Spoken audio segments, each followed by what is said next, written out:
Que a doce e maravilhosa paz do Senhor Jesus esteja no seu coração. Seja muito bem-vindo a mais uma aula da nossa Escola Bíblica Online. Eu sou o professor Givanildo Tavares e vos falo aqui da Assembleia de Deus em Santa Rita, Paraíba, que é liderada pelo pastor Djalma Silva. E esta é a nossa EBD Online e hoje o tema da 7ª lição, a desconstrução da feminilidade bíblica.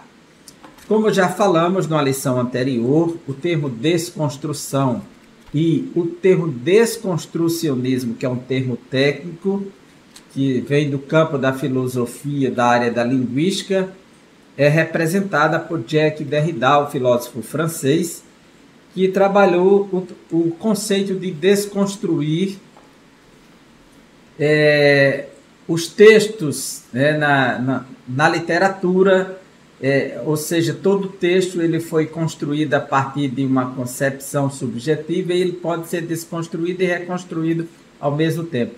E esse termo ganhou força para se aplicar a outros aspectos da vida. E hoje, no campo da sociologia, se trabalha também essa ideia da desconstrução, inclusive de questões biológicas como gênero, né, sexo. E hoje já se trabalha muito mais a questão ideológica, ideologia de gênero. E hoje a desconstrução da feminilidade. Olha, não podemos confundir feminilidade com feminismo. Feminismo já é ideia de ismo, é de ideologia, é de ativismo, que é praticado, é diferente. O feminismo da ideia feminina, a mulher feminina e a mulher feminista são coisas totalmente distintas, tá certo? A Bíblia trata da mulher feminina.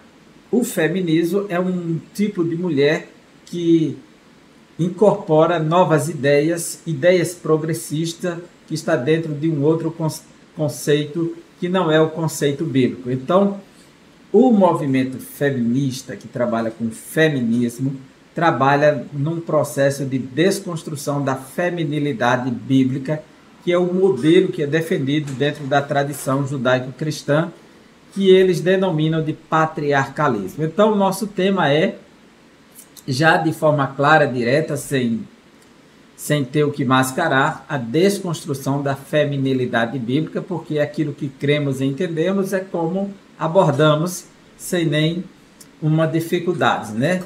Se alguém quer trilhar outro caminho, outra instância, entendendo que aquilo é um caminho melhor para ele, fora dos conceitos interpretados e determinados pela palavra de Deus, ele é livre para fazer isso. Porém, aqueles que temem a Deus, que reconhecem a Deus e a sua palavra, sempre estarão do lado e defendendo aquilo que Deus determina, aquilo que Deus requer de cada um. E é nessa perspectiva que trilhamos e não há o que esconder acerca disso, né? Simplesmente reafirmar aquilo que sempre cremos. Não há nenhuma novidade no que vamos falar, apenas vamos reafirmar valores antigos do cristianismo, princípios inalteráveis, que não é do cristianismo em si, que o cristianismo simplesmente obedece, são princípios divinos, né, de Deus. Essa é a questão mais importante aqui. Então, os objetivos dessa lição são 3, porque está dando ênfase a 3 capítulos. O primeiro é explicar a feminilidade bíblica, como é que Deus criou e determinou padrões para a mulher. Então, como deve ser essa feminilidade bíblica? Segundo, destacar a erosão da feminilidade a partir do ativismo feminista e da suposta liberdade sexual. Ou seja, uma erosão é um desgaste, né? São incrustações, são desgastes de uma estrutura, é um desfazimento de algo, é uma desconstrução. Então, a erosão que a feminilidade está sofrendo a partir do ativismo feminista da suposta liberdade sexual. Terceiro, focar na imagem da mulher virtuosa de Provérbios 31, como um símbolo da feminilidade bíblica equilibrada. Esse texto ele foi escrito por Douglas Batista, ele é pastor, teólogo e é doutor lá do Distrito Federal. E nós estamos reproduzindo o seu texto aqui, fazendo a interpretação da lição, e entendendo que esse texto está bem escrito, bem estruturado.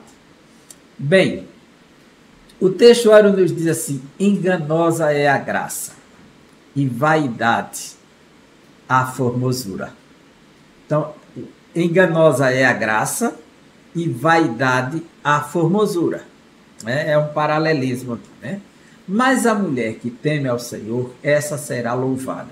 Este é o penúltimo versículo do capítulo 31 de Provérbios. Tem 31 capítulos e no 31, que tem 31 versículos. O 30 diz, faz essa afirmação desse paralelismo aqui, que acabou de tratar da mulher virtuosa, aquela mulher que se torna um padrão, do qual estaremos tomando neste texto, no último capítulo, para abordar sobre uma feminilidade bíblica, e vendo que a mulher não é o que muitos acusam, a percepção judaica cristã, a partir de um texto do Antigo Testamento, podemos fazer essa defesa com muita clareza. E esse texto diz assim, na versão NVI: a beleza é enganosa. Essa palavra, a palavra graça aí tem um sentido de beleza. A beleza é enganosa e a formosura é passageira. Você veja que essa palavra enganosa é trocada por vaidade e essa palavra graça por formosura. Então, o sentido aqui é de beleza e formosura. Enganosa, passageira, né? Que deu a ideia de vaidade. Mas a mulher que teme ao Senhor, que cultiva no seu coração, na sua mente, na sua vida o temor a Deus, essa será elogiada. Ela será elogiada, como diz aqui na NVI: a beleza é enganosa e a formosura é passageira, mas a mulher que teme ao Senhor será elogiada. Então, esse louvar é elogiar, é reconhecer as suas virtudes. Verdade prática não diz: a mulher foi criada porque ela é obra do Criador, para cooperar. Essa palavra cooperar vem em co quer dizer ao lado, e operar ao lado, simultaneamente. Veja que essa primeira expressão ela já coloca a mulher num nível muito importante. Cooperar, operar ao lado.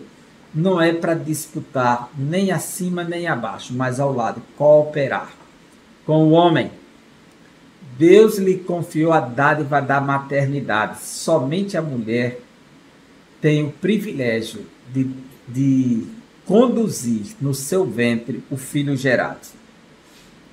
O homem participa na geração, mas quem conduz a maternidade por 9 meses é a mulher. Então, é ela que sofre todas as alterações do corpo para receber aquele ser vivo dentro dela, que é uma vida independente dela, e está nela. É um ser vivo dentro dela, e ela vai conduzir os 9 meses, e é ela que vai sentir todo o calor, toda a dor da gestação. Então, ela recebe esse dom da maternidade, inclusive o seu corpo recebe adequações especiais da parte de Deus, tanto para manter o ser vivo dentro dela por 9 meses, quanto o pós-parto. O seu corpo se mantém adaptado para nutrir as necessidades do nascituro, do recém-nascido. Então ela recebe, a mulher foi criada para cooperar, operar ao lado com o homem. Deus lhe confiou a dádiva da maternidade e função de ser esposa, porque conviver com o homem não é fácil. E auxiliadora, que é um termo muito belo à luz do hebraico, que vamos falar nesta lição. Então, essas são as funções função aqui não é sinônimo de inferioridade, não é sinônimo de incapacidade, não. Essas funções já demonstram que Deus fez a mulher idônea, capaz. Então ela já é um ser capaz. Então é um ser muito especial. E você está olhando aí essa mãe no tear, trabalhando, produzindo roupa para a família, né? Ou para vender, que é o tema da mulher de Provérbios, e as crianças estão brincando na casa. Olha só, ela está no tear. É uma arte muito nobre e as mulheres dominaram sempre muito bem o tear. As escrituras apresentam a mulher virtuosa do Provérbios 31, versículos de 10 a 31, como símbolo da feminilidade. O capítulo 31 de Provérbios trata do rei Lemuel e o conselho de sua mãe. O capítulo 31 começa dizendo assim: palavras do rei Lemuel de Massá, as quais lhe ensinou sua mãe, que te direi, filho meu. A sua mãe está preocupada com o seu filho, que ele assumiu o reinado, o rei Lemuel, e ele se assentou no trono, e ao invés dele estar sóbrio, não embriagado e consciente do que está fazendo, recebendo causas no seu trono para julgar, e ele precisava julgar de acordo com a lei para não praticar injustiça, ele se entregava à bebedeira, às bebedices, se embriagava, não tinha capacidade de conhecer a lei e julgar retamente, e partia para o harém e gastava toda a sua força, toda a sua virilidade com as mulheres, o tempo todo se entregando aos prazeres. E a mãe vai dizer para ele: não é próprio dos reis se entregar à bebida, nem gastar sua força com as mulheres. Os reis que são sábios e sensatos, eles buscam uma mulher virtuosa para casar. E é isso que ela vai dizer para o filho, diz assim: que te direi, filho meu, versículo 2, ó filho do meu ventre, que te direi, filho dos meus votos. Não deis às mulheres a tua força, nem os teus caminhos aos que destroem os reis.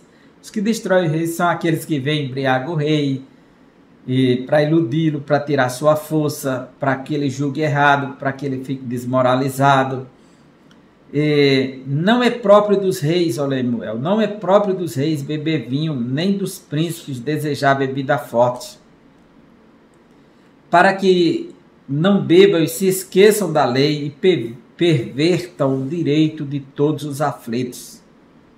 Então, dá muita bebida quem está prestes a morrer, que está sofrendo, então dava a bebida forte para ele como anestésico. Então, dá bebida aos que perecem, vinham aos amargurados de espírito. É isso que ela diz.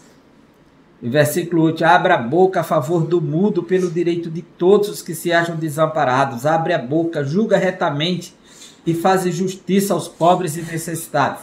Então ela está chamando o seu filho para uma responsabilidade.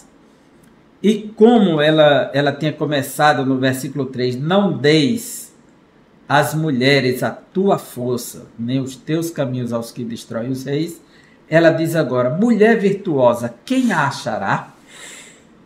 Então ela vai dar um padrão de mulher, que é esse tipo de mulher que o seu filho deve se espelhar e buscar. Aí ela começa a partir do versículo 10, o seu valor muito excede o de finas joias, ou de rubis, de outra tradução.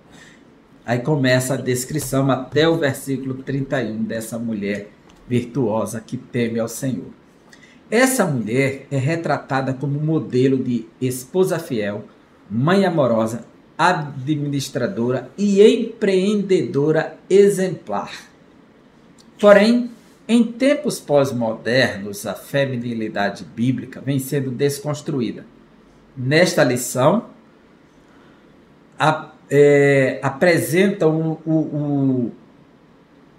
apresentamos o mandado divino para a mulher, as investidas do ativismo feminista e o exemplo bíblico de feminilidade. Assim, nosso propósito é mostrar que Deus requer da mulher cristã que se porte conforme a revelação da palavra de Deus. Essa é a proposta, de acordo com a revelação da palavra de Deus. Feminilidade bíblica. Veja que cena linda que está aí, né? Uma mulher grávida ao lado do seu esposo, olhando para o filhinho que está acima, com alegria, com felicidade. Não apenas uma foto representativa, mas uma realidade vivencial que se dá no mundo todo, né? Em qualquer lugar que se busque constituir uma família nos moldes, nos padrões normais e tradicionais, sem nenhuma influência que, como o Ocidente vem sofrendo do movimento feminista, né? Então esse é o padrão comum tradicional que acontece em qualquer lugar do mundo. Feminilidade bíblica. O que podemos aprender com esta temática? A criação da mulher. O homem e a mulher foram criados à imagem de Deus, conforme Gênesis 1:26. É claro que Deus, aquilo que ele colocou no homem, colocou na mulher, a sua imagem. Então, como um ser, um ente que tem essa dimensão espiritual e moral, não há nada que coloque um acima do outro, porque o mesmo Deus colocou a mesma coisa. Veja, 1:26. Também disse Deus, façamos o homem à nossa imagem, conforme a nossa semelhança. Tenha ele domínio sobre os peixes do mar, sobre as aves dos céus, sobre os animais domésticos, sobre toda a terra, sobre todos os répteis que rastejam pela terra. E criou, pois, o homem à sua imagem. A imagem de Deus o criou. Homem e mulher os criou. Então, Deus colocou sobre o ser humano a sua imagem. Nessa perspectiva, logo, nós podemos dizer que não há nenhuma sobreposição que coloque o homem numa dimensão superior ou melhor que a mulher. Ambos são criaturas de Deus. O fato do homem ter sido criado primeiro, o primeiro homem foi criado, é o primeiro a ser criado, porém, todos os outros homens, a primeira mulher, ela veio do homem. E ele foi criado primeiro, só o primeiro homem. Mas depois de Adão, todos os outros homens que existem na face da terra vieram de uma mulher. E ambos vieram de Deus. Veja como isso está escrito em 1 Coríntios, capítulo 11, versículo 12. Porque como provém a mulher do homem, a mulher provém do homem, sim, Eva provém de Adão. Assim também o homem é nascido da mulher e tudo vem de Deus. Logo, não há o que se gloriar por conta da ordem da criação. Isso não torna a mulher inferior, porque uma das acusações do movimento feminista é que até o texto colocou o homem sendo criado primeiro. E isso não faz diferença se Deus colocasse a criação da mulher primeiro. Porque antes do homem, Deus criou os animais. No entanto, o homem não é inferior aos animais. Então, se fosse para discutir sobre ser vivo, Deus criou os animais antes dos homens. Está lá em Gênesis capítulo 1. Não há por que discutir essa questão nessa perspectiva, seria forçar demais. Porém, Deus estabeleceu papéis distintos para homem e mulher, né? Adão, quando viu a mulher, Deus disse, não é bom que o homem esteja só, vou fazer para ele uma disjuntora. E Adão, quando viu ela, disse, essa será chamada varoa, porque do varão foi tomado. Ele é Ish, ela será Ishá, né? Varão e varoa, homem, mulher, macho, fêmea. No ato criativo, a imagem divina foi distribuída sem distinção entre eles, fazendo-os iguais entre o Altíssimo. Adão e Eva foram criados iguais em personalidade, valor, honra e respeito. Porém, essa igualdade não quer dizer uniformidade de papéis. É aqui que precisamos ter cuidado, porque existe igualdade de natureza, de humanidade, mas distinção de funções. Cada um tem uma função diferente do outro. O capítulo 2 do Gênesis, versículo 18, nos diz assim. E aí já fica claro, porque Deus já criou o homem, já lhe deu funções, que não entregou a mulher. Mas quando ele faz a mulher, o 2:18 diz assim: disse mais o Senhor Deus, não é bom que o homem esteja só. Far-lhe-ei uma auxiliadora que lhe seja idônea. Quer dizer, ela vem com a função de auxiliar. E ela será idônea, capaz.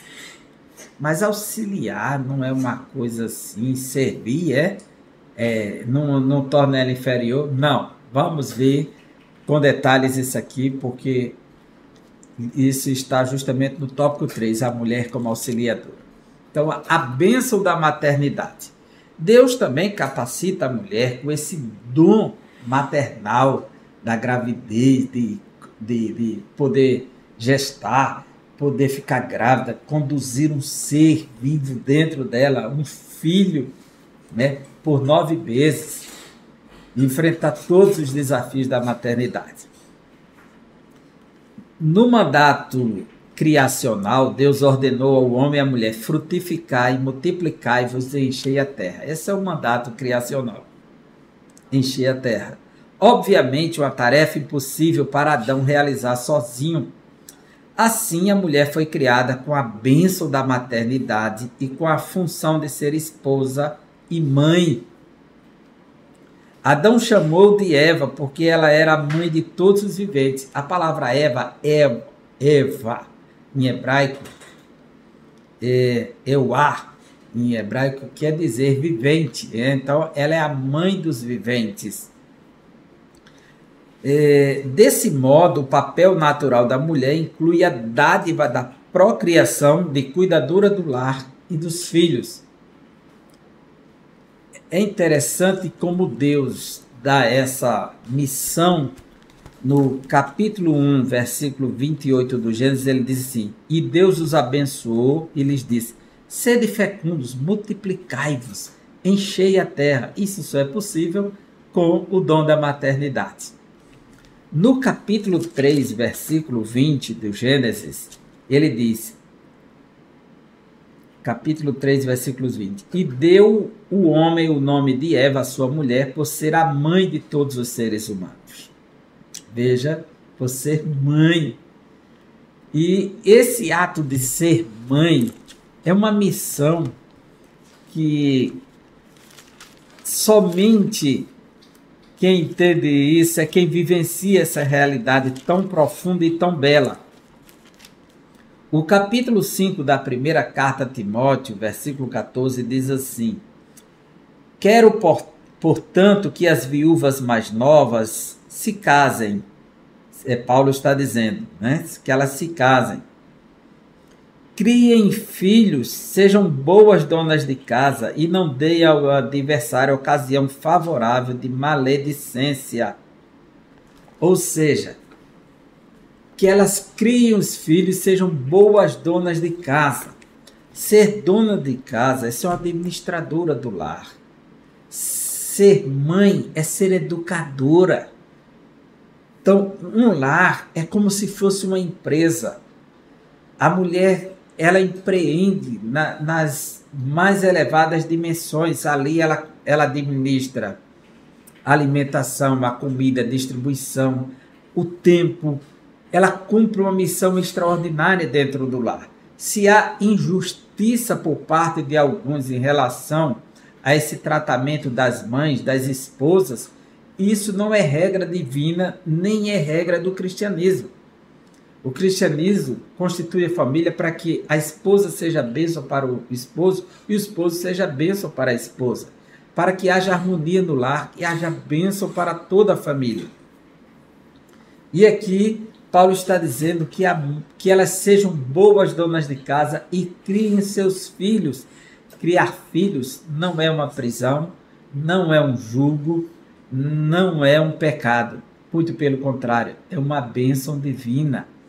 Então, aqueles que construíram, ou aquelas que construíram o argumento que ser mãe, estar no lar, é estar numa prisão, é estar em submissão, que ali está a primeira divisão de classe social, construindo uma visão sobre o lar, para que nenhuma mulher deseje mais o lar, mas deseje somente a vida profissional, longe de casa, longe do lar, e que não queiram ter filhos. E pelo fato de não querer ter filhos e ter felicidade não, prazer, né, o sexo livre, ter direito a aborto, e aborto ser legal, porque aí não vai comprometer da mulher ficar prisioneira com a gravidez. Tudo isso é bênção de Deus, é providência divina para que haja continuidade na humanidade, para que haja estabilidade na sociedade. Se esses princípios foram destruídos, eles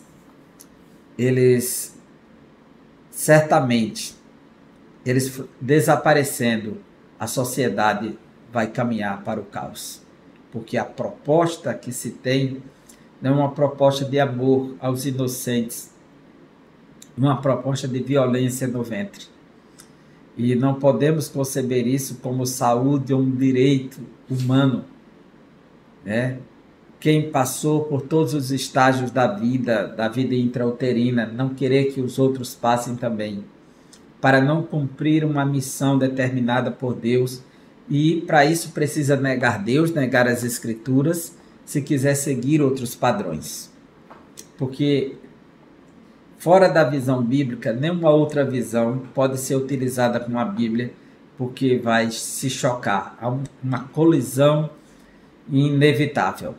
Então, a mulher como auxiliadora. A palavra auxiliadora vem do hebraico ezer. Essa palavra ezer, ela é aplicada ao próprio Deus. Imagina isso aqui. Uma palavra que é aplicada ao próprio Deus. A mulher como auxiliadora. Então, pensar que o fato de Deus dizer, far-lhe uma auxiliadora que esteja diante dele, é fazer da mulher uma escrava, está muito equivocado. Por quê? Deus diz que eu sou o teu auxílio, eu sou a tua ajuda, eu sou o teu socorro. E essa palavra ezer, que se aplica a Deus, se aplica à mulher aqui. Veja a dignidade dessa missão de auxiliar.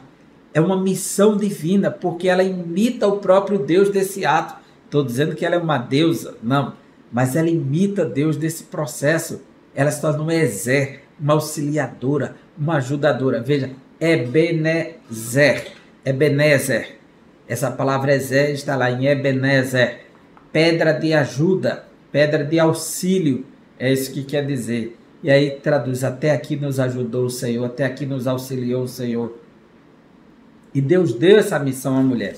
Em 1 Coríntios, capítulo 11, versículo 9, olha o que diz. 1 Coríntios 11, versículo 9. Porque também o homem não foi criado por causa da mulher, e sim a mulher por causa do homem. Por que o homem não foi criado por causa da mulher? Porque não existia mulher antes, né? Mas a mulher foi criada por causa do homem. Se ele veio na frente, então houve uma necessidade. Deus disse, não é bom que o homem esteja só. Far-lhe-ei uma auxiliadora, uma ajudadora, uma disjuntora, que seja idônea para que esteja diante dele, com ele. É isso que ele faz. Então, Deus já trouxe a mulher com essa noção especial, essa missão. E nesse aspecto, a Bíblia enfatiza que Deus criou a mulher para ser uma ajudadora idônea. Isso foi assim porque Adão convivia com todos os seres criados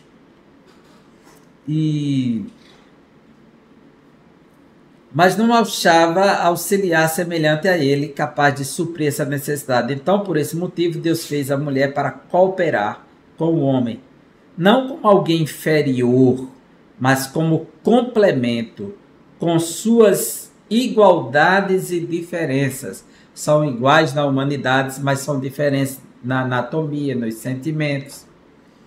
São diferentes nas funções, a missão de cada um é diferente, é distinta, mas existe igualdade e complementariedade, ou seja, a mulher complementa o homem, porque ele só não é suficiente para gerar uma vida. Então ele depende da mulher para dar continuidade às sociedades, às nações.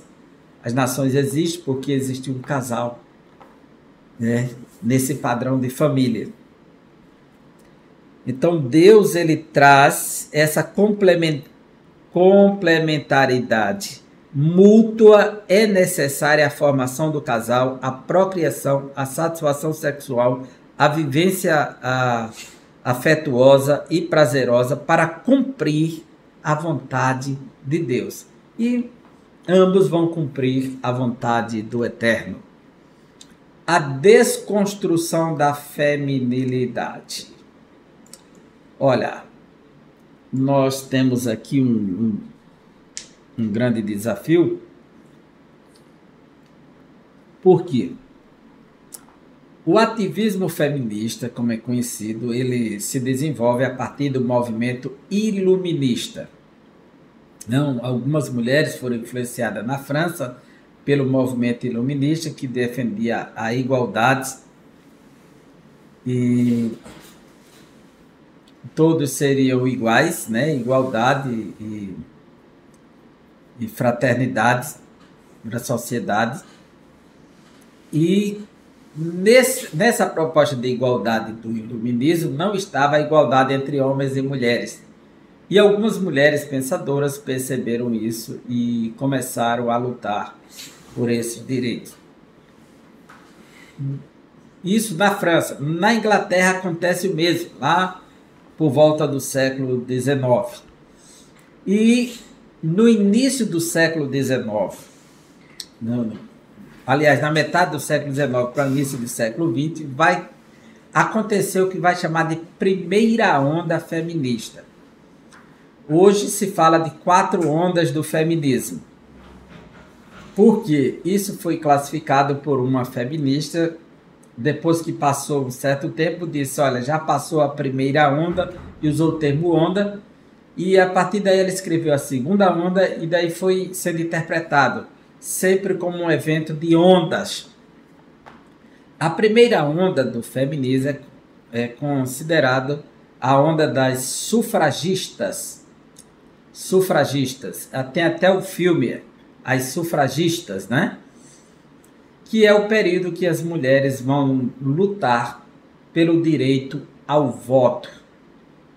E o que isso tornaria ela iguais aos homens em direito ao trabalho, a sua inserção no trabalho, a certas atividades, certas igualdades, inclusive de participar na política, nas decisões da nação, o direito ao voto. Essa batalha pelo direito ao voto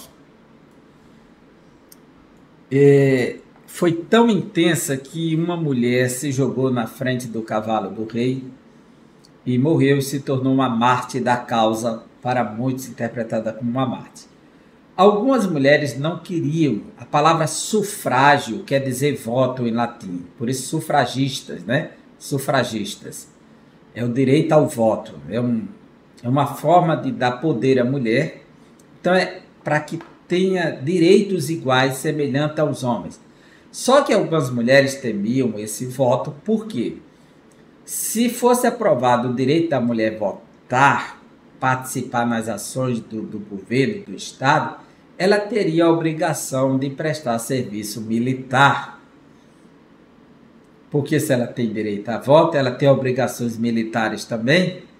E isso causou um temor e muitas mulheres não queriam. Mas houve uma luta intensa por isso. Mulheres com um viés político mais aguçado, né? Surgiram mulheres intelectuais nessa área e começaram a defender isso. Então a primeira onda foi essa da conquista do voto. E ela se dá do século XIX ao início do século XX. A segunda onda, que passada dessa conquista do voto da mulher, ela vem com uma proposta da autonomia sexual. na grande temática do gênero, né? Essa segunda onda, que se dá de 1960, o mundo pós-guerra,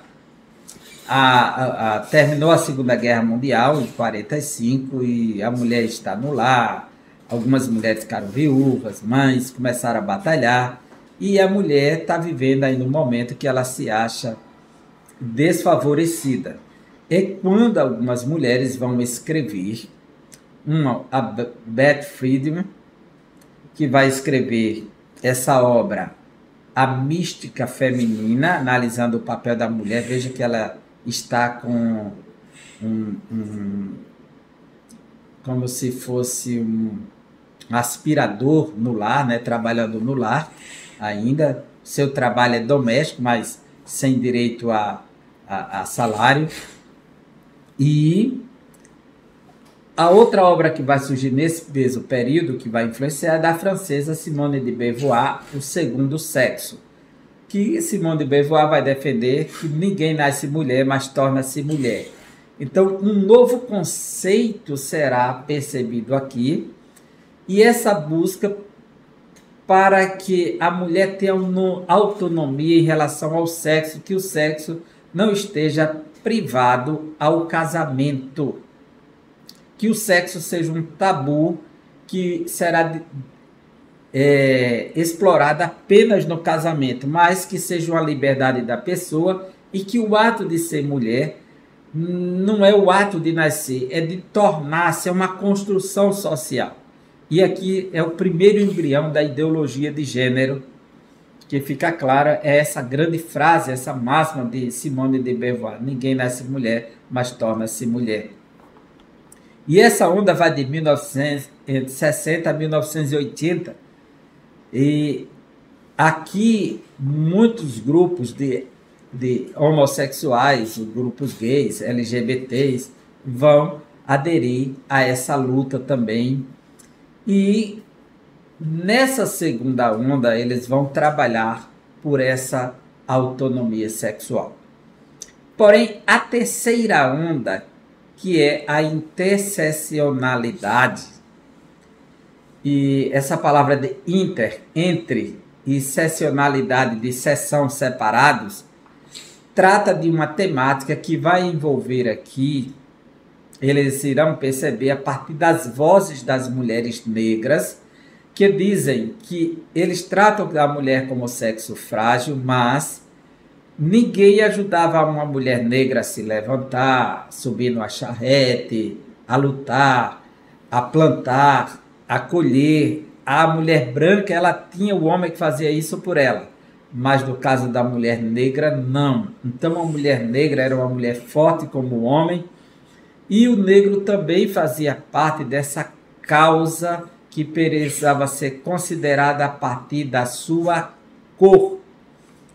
Então, nessa terceira onda, vai se analisar os aspectos do feminismo na terceira onda, que vai fazer essa interseccionalidade, agora de aspectos diferentes: a comunidade gay, a comunidade lésbica, a comunidade negra, e muitos grupos vão aderir, e aí vai se construir uma nova abordagem de luta a partir daí do feminismo, a partir do local de voz que está saindo, que está sendo manifesta a partir do gênero, a partir da cor, a partir das classes sociais, a mulher branca, a mulher rica, a mulher pobre, tudo vai entrar em ação aqui. E o marxismo, o neomarxismo, o marxismo cultural faz parte de um embrião aqui muito forte: a mulher operária, a mulher que trabalha fora. E a segunda onda, ela conseguiu aqui, na busca de autonomia do sexo, a pílula do dia seguinte e a produção do preservativo como um meio de dar suporte para uma sexualidade sem compromisso com a ideia da gestação, né? E aí a bandeira do aborto começa a se abrir como tema de batalha, que será bem mais intensificado na terceira onda e começa a se espalhar pelo mundo como uma bandeira do movimento feminista. A partir da segunda onda também se define a primeira onda, ela se fundamenta muito em mulheres que estão em busca de direitos iguais, sociais, mas não estão incluindo muito a questão de gênero, nem outras questões, como questões de raça, de cor. Mas a segunda onda ela já vem com um feminismo radical. Então já chama de feminismo radical a partir da segunda onda, já que o primeiro é o tradicional e clássico, a segunda onda já é o radical. E essa terceira onda aí já é esse feminismo que você tem visto a cada dia nas portas das igrejas, fazendo protesto, mulheres nuas expondo seus corpos, toda escrita no corpo, com palavras, usando objetos como a cruz e tentando fazer simulações como se fosse um órgão genital. E agora a quarta onda que surgiu em 2010, né, essa nova leitura que está vivendo a quarta onda, que é o cyberfeminismo, o feminismo que atua na era digital, usando os meios digitais para influenciar e reivindicar seus direitos e lugares de atuação. Então se utiliza muito agora as redes sociais, os meios de comunicação como meio de intensificar a luta feminista, do feminismo. E é o cyberfeminismo que é tratado a partir daí. Bem, isso aqui é o básico do básico da história do feminismo. Nós temos apenas um parágrafo aí, o ativismo feminista, para você ter uma noção em poucas linhas. Então eu dividi nas 4 ondas para facilitar, indo direto ao ponto, né? Para não passarmos uma noite toda tratando desse tema, já que a lição não é sobre o feminismo, mas sobre a feminilidade. Mas que esse feminismo vem com a proposta de desconstruir a feminilidade bíblica. E aqui é onde está a nossa busca, a nossa procura, porque no século XIX aconteceu na Europa e nos Estados Unidos a primeira onda do ativismo feminista. As mulheres reivindicaram os direitos iguais aos dos homens, as sufragitas, né? O primeiro a se popularizar foi o direito de voto, sufrágio. No século XX, a segunda onda do feminismo lutou por direitos reprodutivos e liberdade sexual. A ativista Simone de Beauvoir estabelece uma das máximas do feminismo: não se nasce mulher, se torna mulher. Esse ativismo avança e se amplia para a discussão de gênero, e o movimento toma conotações de empoderamento, que é um tema da ONU Mulher, empoderamento da mulher, que ela ser inserida no universo profissional, empoderada e com direitos iguais. Se discute até o salário das jogadoras e dos jogadores, por que os homens ganham mais do que as mulheres. E em 2011, a partir de um fenômeno da Universidade de Toronto, no Canadá, se introduz o slogan "Meu corpo, minhas regras". Como cristãos, devemos afirmar e defender os direitos das mulheres, bem como combater qualquer tipo de discriminação. Porém, ao mesmo tempo, devemos deixar claro que o feminismo é uma ideologia que busca desconstruir os valores bíblicos. E os valores bíblicos não é meu corpo, minhas regras, meu corpo, suas regras. Veja o que diz 1 Coríntios, capítulo 6, versículo 19. O que o apóstolo Paulo registrou para nós é isso aqui. Acaso não sabeis que o vosso corpo é santuário do Espírito Santo que está em vós, e que tendes da parte de Deus, e que não sois de vós mesmos? Quer dizer, o nosso corpo é templo e morada do Espírito Santo e não sois de vós mesmos. Então, as regras agora são as regras de Deus. Meu corpo, suas regras. Não meu corpo, minhas regras. Então, o meu viver é um viver para a glória de Deus. Porque Paulo diz: porque foste comprado por bom preço, agora, pois, glorificai a Deus no vosso corpo. Então, o cristianismo é diametralmente oposto à essa ideologia defendida e propagada pelo movimento feminista. A liberdade sexual. A Bíblia se refere ao sexo como algo prazeroso entre o homem e sua mulher nos limites do casamento, conforme Provérbios 5, 18 e 19, livro de Eclesiastes, que manda você sentir prazer com a sua mulher. No entanto, a satisfação sexual deve ocorrer dentro do matrimônio e ser precedida de amor mútuo entre ambos. Não é uma coisa irresponsável, é uma coisa pactualizada, responsabilizada. O sexo irresponsável, totalmente livre, não é uma proposta divina para ninguém.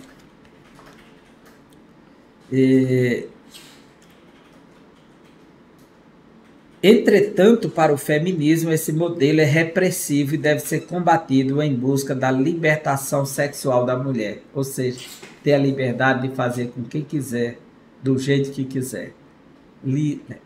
Todo tipo de relação sexual livre. E nem o homem nem a mulher devem fazer essa busca do ponto de vista cristão. O sexo ele está condicionado à vida matrimonial, conjugal, dentro da aliança mútua, valorizada pelo amor e pela honra, a honradez. Venerado seja entre todos o matrimônio e o leito sem mácula, é o que diz Hebreus capítulo 13. Aqui inclui-se a iniciação sexual precoce, a prática da homossexualidade, a fornicação, o adultério e a prostituição. Nessa esteira, temas como o aborto, a gravidez indesejada, a desconstrução da família são radicalizados pelo ativismo ideológico do movimento. Por isso que não somos favoráveis à liberdade sexual. Ataque à família tradicional. A Escritura ensina que o casamento é monogâmico, primeira ponto. Casado com uma só pessoa, um só cônjuge. Relações trisais, politeístas, poligâmicas, trigamia, poligamia, bigamia, não é bíblico não, sabe? Existia essa cultura, inclusive a Bíblia registra e narra que havia essa prática, mas não significa que era ordenança divina, era prática humana. Tá? A Bíblia ela não esconde a vida de ninguém, ela registra como de fato foi. Agora, nem tudo está registrado na Bíblia, é um mandamento, é um registro da narrativa. Não podemos aceitar tudo como um mandamento. Por exemplo, o diabo diz: se você me adorar, eu lhe dou isso aqui, tudo isso. É um mandamento adorar o diabo, porque ele disse: se você me adorar, não pode ser assim. Então, existe a descrição do texto, tem coisa que a Bíblia descreve e tem coisa que a Bíblia prescreve. Ou seja, quando há um mandamento implícito, há uma prescrição. Quando não há mandamento, é apenas uma descrição, está apenas descrevendo o fato. Então, o casamento primeiro é monogâmico, uma só pessoa. Deixará o homem seu pai, sua mãe e unir-se a sua mulher, não é? As suas mulheres. Então, o princípio divino já no Gênesis é esse. Deixa pai e mãe unir-se a sua mulher, não é as suas mulheres. Então, monogâmico. Ele também é heterogâmico. Deixará seu pai e sua mãe, um casal heterossexual, e unir-se a sua mulher. Portanto, deixará o homem, seu pai e sua mãe, e unir-se a sua mulher. Então, ele é heterogâmico. Quer dizer, se casa com uma pessoa de sexo diferente. O da Bíblia é esse. Ele é indissolúvel, ou seja, é permanente, até que a morte os separe. O casamento ele deve ser, a menos que haja interferências de quebra de aliança por conta de infidelidade conjugal, ou a questão da morte. O apóstolo Paulo diz que, portanto, pela lei, a mulher ou o marido está preso um ao outro pela lei do casamento e só sendo impedidos de continuarem pela morte. Então, ele é monogâmico, heterogâmico e indissolúvel, o casamento bíblico. a mulher virtuosa como um símbolo bíblico, né? Um símbolo bíblico de mulher que agrada a Deus. Primeiro, ela é um modelo de esposa, né? A mulher virtuosa é de inestimável valor. Quem a achará? Se essa é a pergunta da mãe de Lemuel, ela vai apresentar ou a sua mãe ou a sua pessoa um modelo de mulher virtuosa para Lemuel se espelhar e buscar. Por isso a Bíblia declara que o coração do seu marido está confiado nela. O 31 de Provérbios, versículo 11, nos diz assim: o coração do seu marido confia nela e não haverá falta de ganho. Quer dizer, ele confia totalmente nessa esposa, dada a sua capacidade de modelo de esposa, lealdade conjugal.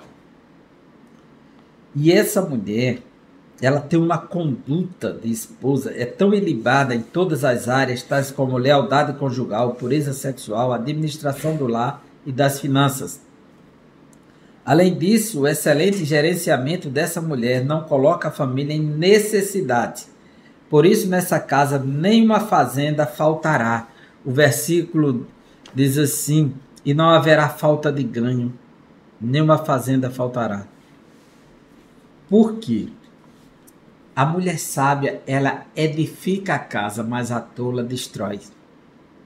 Diz o livro de Provérbios, capítulo 10, deixa eu ver, 10, capítulo 14. A mulher sábia edifica a sua casa, mas a insensata com as próprias mãos a derriba. A mulher sábia, ela ajuda a construir o lar, as finanças, junto com o marido. Ela não pega tudo e esbanja, e gasta e faz contas desnecessárias, ou tenta alimentar apenas suas vaidades, seus interesses pessoais, e não considera o todo da casa, a família como um todo. E essa mulher aqui, o seu marido confia porque sabe que ela sabe administrar, ela tem prudência e ela investe no lar. Ela tem um gerenciamento do lar com muita qualidade. E ao marido ela lhe faz bem e não mal todos os dias da sua vida. O versículo 12 do capítulo 31. Veja que ela lhe faz bem e não mal todos os dias da sua vida. Uma mulher que procura sempre trazer o bem para dentro do lar, para o seu esposo, em todos os sentidos. Então ela sempre faz o bem. Ela está satisfeita com a família, está satisfeita com o casamento, né? Mas, em compensação, esse marido precisa estar amando essa mulher como Cristo ama a igreja e se entrega por ela, porque no processo que ela é alimentada de amor, é um processo de retroalimentação. Ela dá como resposta essa satisfação de sempre estar respondendo com o bem. E como diz aqui, ela lhe proporciona contínuo bem-estar, é uma mulher confiável e não é instável. Suas ações inspiram a indispensável confiança que faz de seu marido um homem bem-sucedido. E todos reconhecem, olham para ele, vê ele bem vestido, bem arrumado e admiram a sua esposa, porque ela está sendo representada nele, né? E de igual modo precisa também haver o oposto nisso, né? Padrão de mãe amorosa. A mulher virtuosa é também uma mãe dedicada.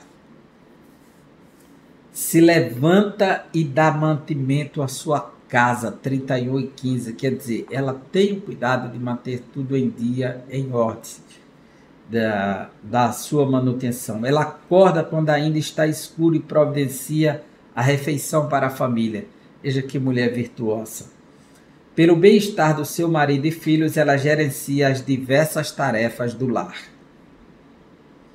Ela é uma mãe protetora, seus filhos estão adequadamente vestidos, tanto no calor como no frio.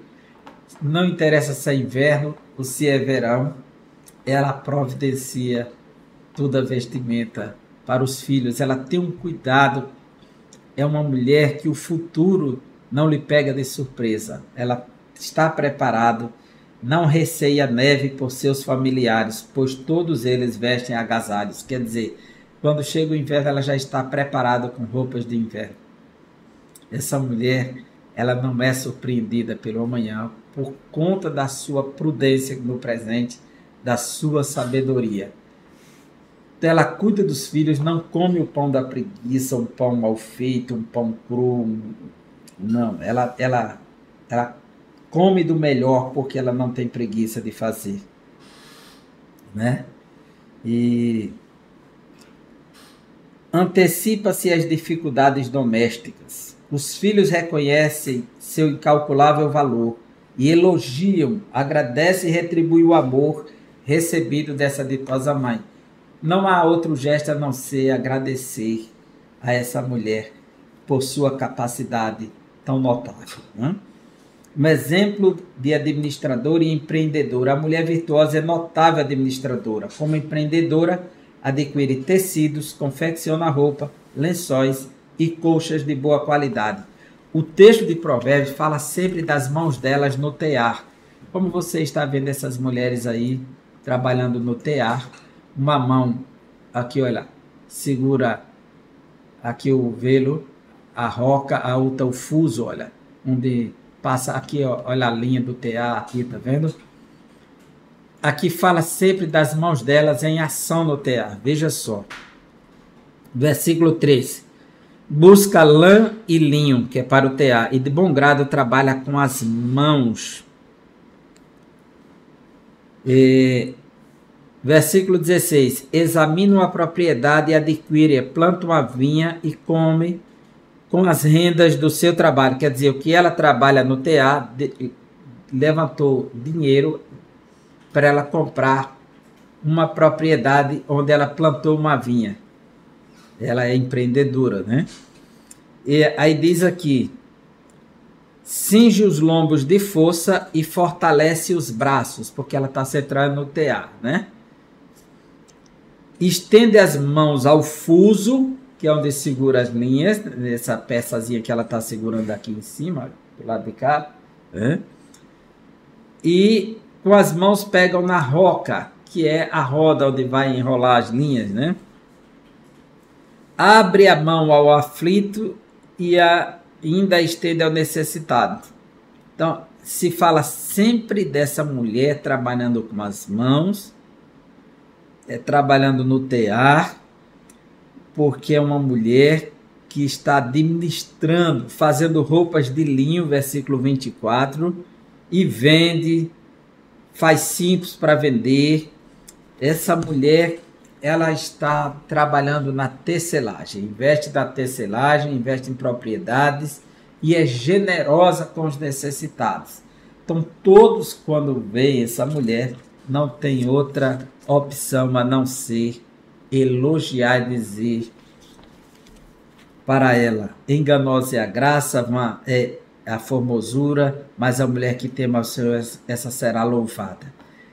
Versículo 28, levantem-se seus filhos e lhe chamam ditosa.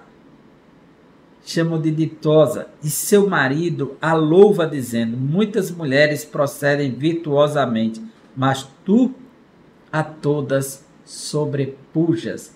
Veja como essa mulher, ela é tremenda, né?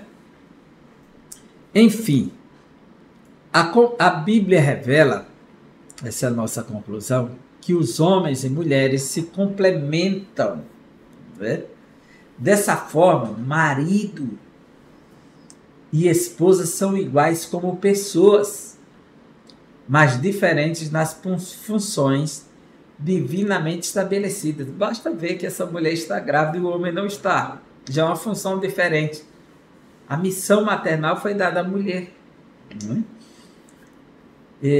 Dentre outros papéis, Deus confiou às mulheres a dádiva da maternidade, a tarefa de ser auxiliadora. Essas características enobrecem e não estigmatizam as mulheres. Contudo, a desconstrução da feminilidade as coloca em rota de colisão com a vontade divina. Por isso, a mulher cristã é instruída a honrar a sua feminilidade e, assim, glorificar a Deus em sua soberania. Essa é a proposta da mulher cristã. Seja uma mulher feminina, mas não seja uma mulher feminista. Seja uma mulher cristã, mas não seja uma mulher mundana. Seja uma mulher temente a Deus, não seja uma mulher secularista. Seja uma mulher que glorifica a Deus, não uma mulher que glorifica a si mesma. Que Deus abençoe você, que Deus abençoe sua aula, seu aprendizado, e que você possa tirar proveito dessa aula e ampliar, abrir o leque, né? Tomar como um norte um novo rumo para a sua abordagem. E até a próxima aula, se Deus assim nos permitir. Até lá, um grande abraço. Se Deus assim nos permitir, estaremos juntos.